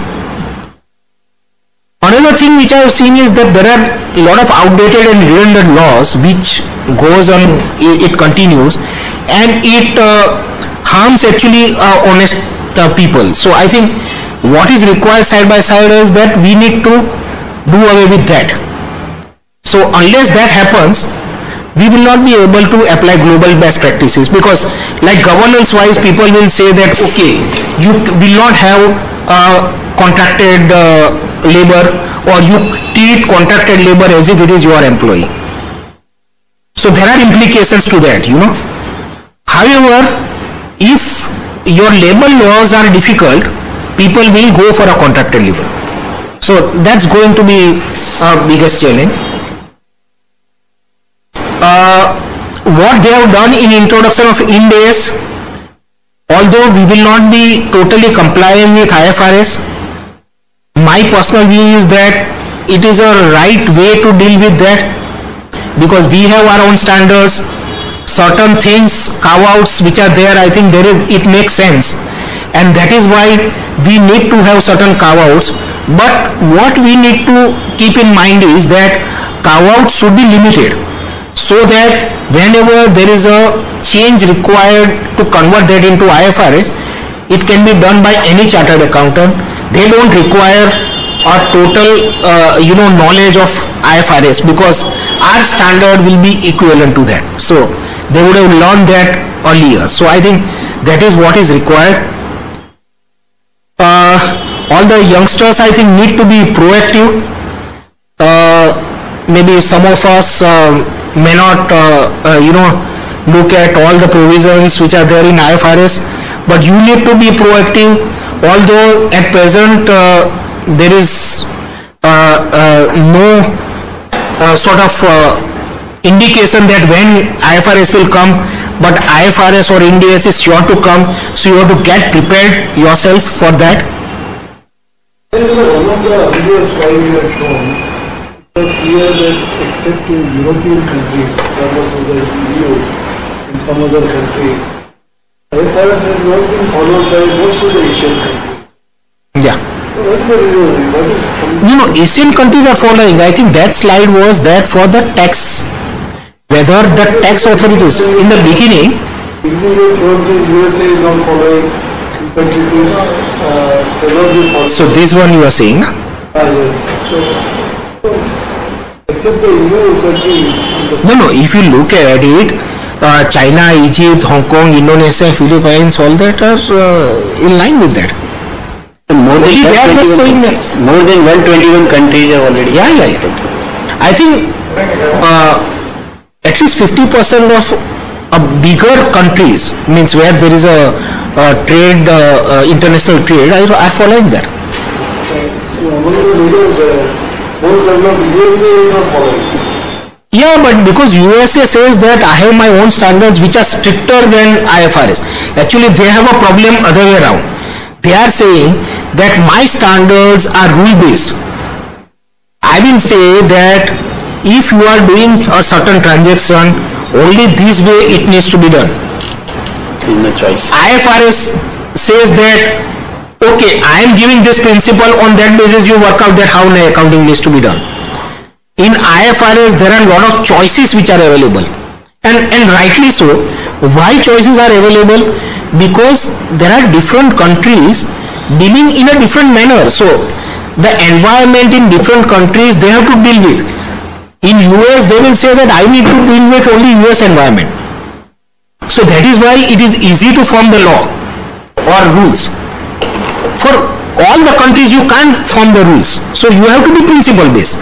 Then it may be possible that the institute, the respective institute or the respective regulators can follow certain rules based on that principles. So I think that is what is required. So in fact RBI is doing the right thing, that RBI is participating in this financial instrument standards. What is coming out is that you have to provide for your asset, for a banking you have to provide your asset based on an expected loss. That is a new concept which is coming in IFRS. So RBI is actually participating and finding out what will be the implication in India and what needs to be done. That way, other regulator and mainly MCA needs to participate. They should not dictate. After participating, they should come out with something. So just now, I think MCA is mainly dictating rather than, participating. So that is what I think will be required. So, change of government in next election, are you expecting major amendments in the so if you tell me who will be the government, then only one can decide on that. government will go? Yeah, but if the third flood will come, there will not be any change. It will be retrograde. Yeah, so I don't think, they cannot change overnight. I don't think anybody will be able to change anything.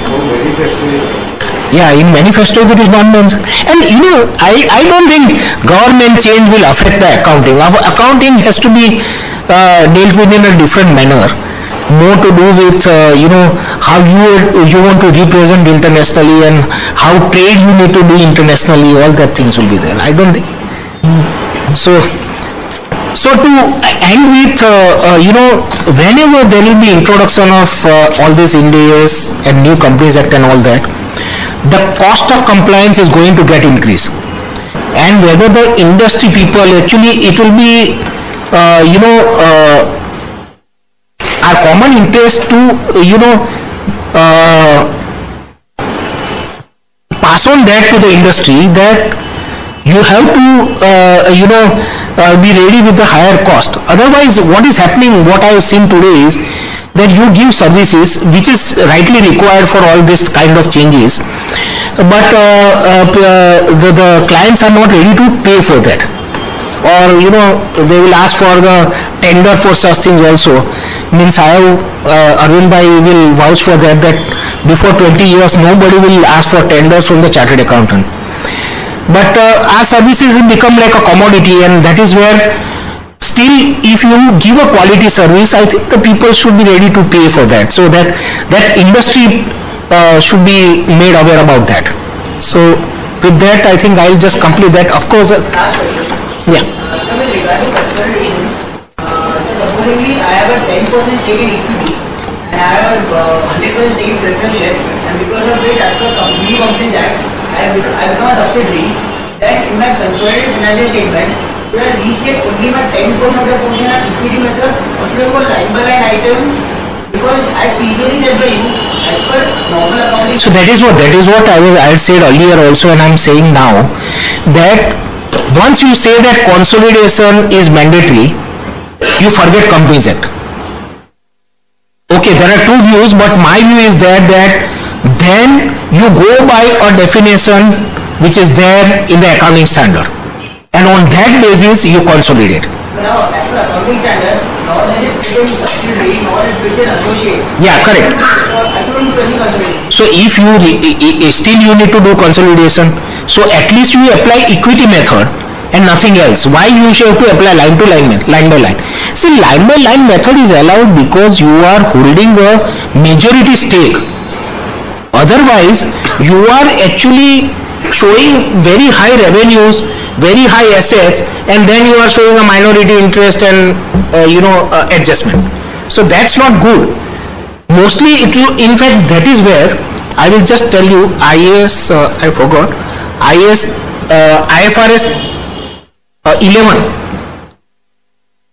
They are changing the accounting for the joint ventures.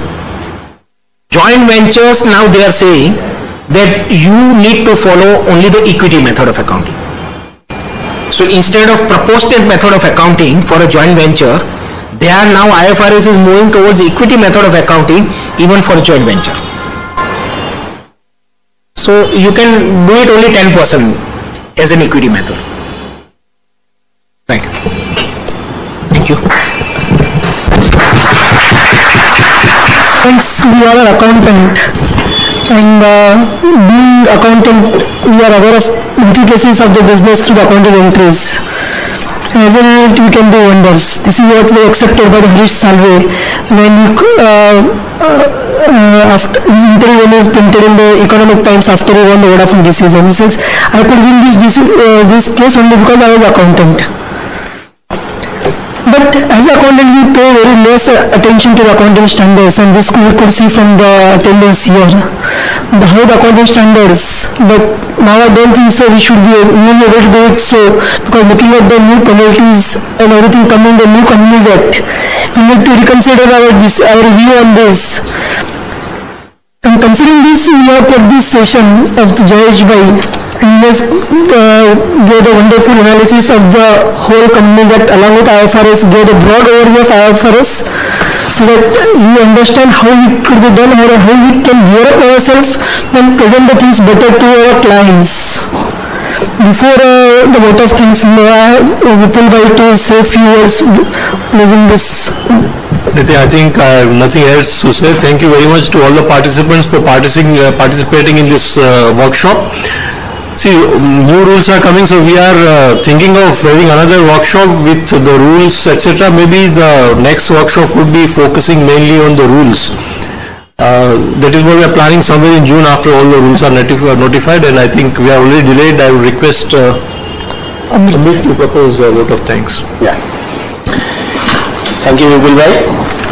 Friends, Jayesh Bhai has dealt with the subject of IFRS in a masterly way. You all will agree that his grip on the accounting standard, whether it is the Ind AS or IFRS, it is just all the things are at his disposal at fingertips. The moment you raise a question or query, he is ready with the answer with the perfect standard number also. And today's topic he has dealt with such a precision, despite being such a dull subject to even the chartered accountant, which is our core area of practice, but still the way he has dealt, we all were really involved and inspired to sit till last. So friends, I propose a very hearty vote of thanks on behalf of Chamber and all of you to Jayesh Bhai. Please carry it with the Thanks to all the participants for being with us in the workshop. Thanks a lot.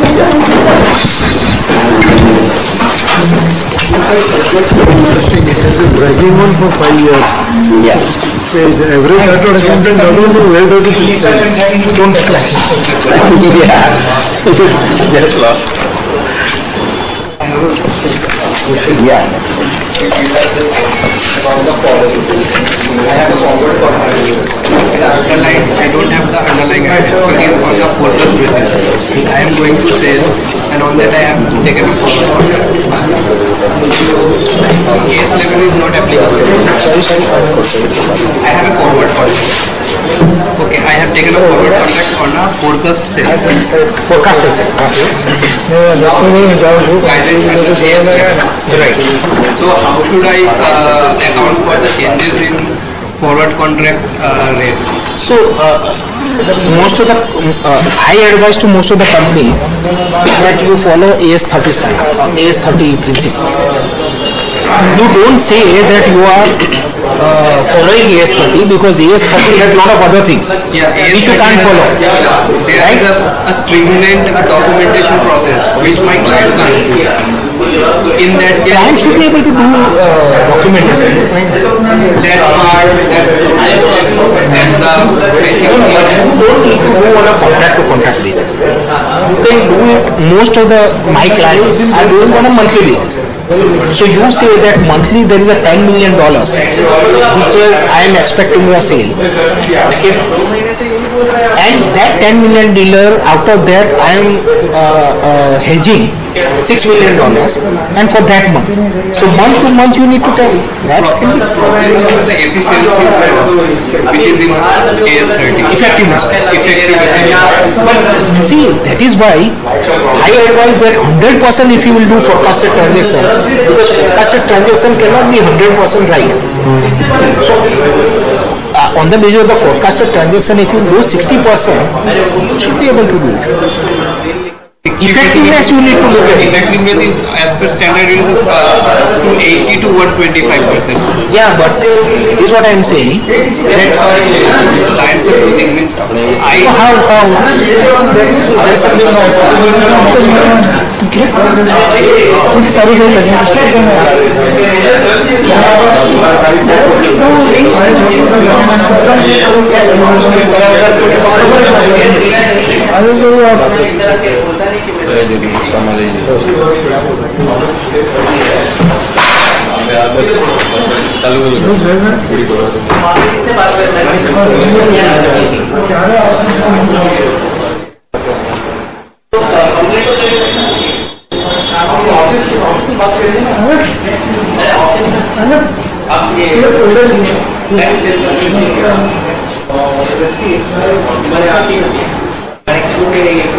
I am following up for 2 months. I have written twice. I have talked 4 times, and all the 4 sessions I have come, I have been told gale madi aise.